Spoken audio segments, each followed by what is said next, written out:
কুমড়ো দিয়ে যে এত সুন্দর পিঠে হয় না দেখলেই বুঝতে পারবেন না। কত সুন্দর নরম আর সফট দেখুন পিঠেগুলো। নমস্কার বন্ধুরা, এমজেপি ডেলি কুকিংয়ে সবাইকে স্বাগত। আশা করি সবাই খুবই ভালো আছো। চলে এসেছি একটি নতুন রেসিপি নিয়ে। তো দেখুন বন্ধুরা, এই যে আমি আজকে কুমড়ো নিয়ে চলে এসেছি। এটা মিষ্টি কুমড়ো। এই মিষ্টি কুমড়ো দিয়েই তোমাদের আজকে একটা নতুন রেসিপি করে দেখাবো। যে আমি কুমড়োটাকে এবার পরিষ্কার করে কেটে নেব।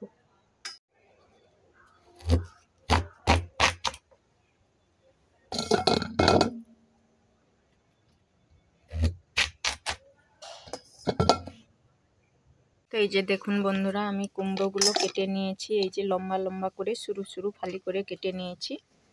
তো এই ব্লেন্ডারের মধ্যে আমি কুমড়োগুলোকে পেস্ট করে নেব।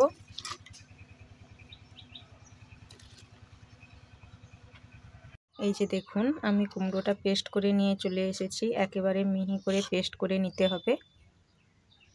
যে কড়াইটা গরম হয়ে গেছে, এবার আমি এর মধ্যে দিয়ে দিচ্ছি 1 বাটি দুধ। দুধটা ফুটে উঠে গেছে, এবার আমি দিয়ে দিচ্ছি পেস্ট করে রাখা কুমড়োগুলো।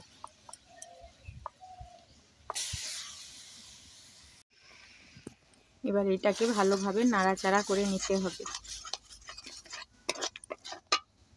দিয়ে দিচ্ছি অল্প একটু লবণ।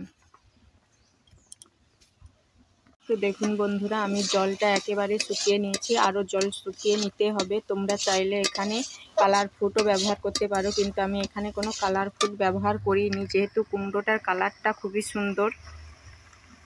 যাতে নিচে না লেগে যায় সেজন্য ঘন ঘন নেড়ে রাখতে হবে। এবার এর মধ্যে দিয়ে দিচ্ছি 1 বাটি চালের গুঁড়ো। এখানে আমি 1 বাটি আতপ চালের গুঁড়ো ব্যবহার করেছি। দিয়ে দিচ্ছি হাফ বাটি ময়দা। 1 বাটি চালের গুঁড়োর জন্য হাফ বাটি ময়দা ব্যবহার করেছি। এবার এইটা ভালোভাবে নেড়ে মাখিয়ে নিতে হবে। ঠিক এইভাবেই তোমাদের ঝুড়ো ঝুড়ো করে মাখিয়ে নিতে হবে।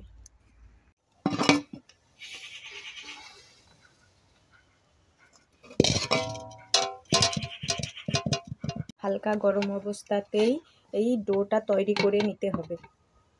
ঠিক এইরকম একটা ডো তৈরি করে নিতে হবে। এবার আমি এটা থেকে ছোট ছোট লেচি কেটে নেব মিডিয়াম সাইজের।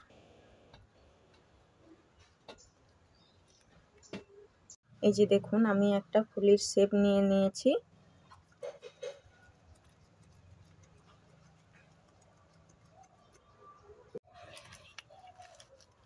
তো এবার এর মধ্যে আমি এই যে নারকেলের পুরটা দিয়ে দিচ্ছি। আমি নারকেলের পুরটা আগে থেকেই তৈরি করে রেখেছিলাম। এবার এইভাবে এইটাকে মুড়িয়ে নেব। এই যে আবার একটু শেপ দিয়ে দিচ্ছি গোল করে।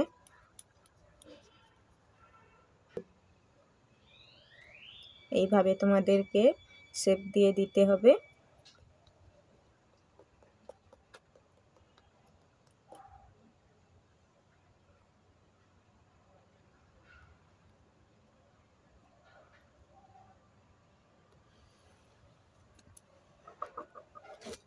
এই যে একটা লবঙ্গ নিয়ে নিয়েছি, এবার এর উপরে আমি দিয়ে দিচ্ছি। এই যে এবার এই চামচটার সাহায্যে এখান থেকে আমি একটা কুমড়োর আকারে দাগ কেটে দিচ্ছি।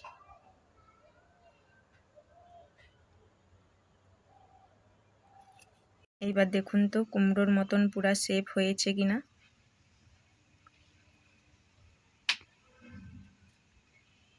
এইভাবে আমি বাকি পিঠেগুলো তৈরি করে নেব। তো দেখুন বন্ধুরা, আমি সবগুলো পিঠে তৈরি করে নিয়েছি। এবার ভাপানোর জন্য চলে যাব। এখানে আমি হাঁড়িতে জল বসিয়ে রেখে দিয়েছিলাম, তো জলের ভাপ উঠে গেছে। এবার আমি পিঠেগুলো ভাপাতে দিয়ে দেব।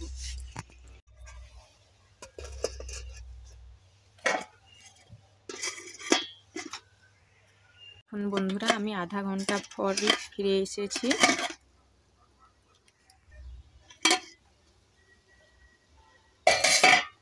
কত সুন্দর হয়ে গেছে দেখুন পিঠেগুলো। এবার আমি নামিয়ে নেব। দেখুন বন্ধুরা, আমি পিঠেগুলো নামিয়ে নিয়েছি। এই যে দেখুন বন্ধুরা, আমি সবগুলো পিঠে সাজিয়ে নিয়েছি। কত সুন্দর দেখতে হয়েছে। এই কুমড়ো পিঠেগুলো দেখতে যেমন সুন্দর তেমনই খেতেও সুন্দর, ভিতর থেকে পুর ভরা এই পিঠে একবার নিশ্চয়ই বাড়িতে ট্রাই করে দেখবেন। যদি ভালো লাগে লাইক কমেন্ট সাবস্ক্রাইব করবেন, আর দেখা হবে আগামী কোনো রেসিপি নিয়ে।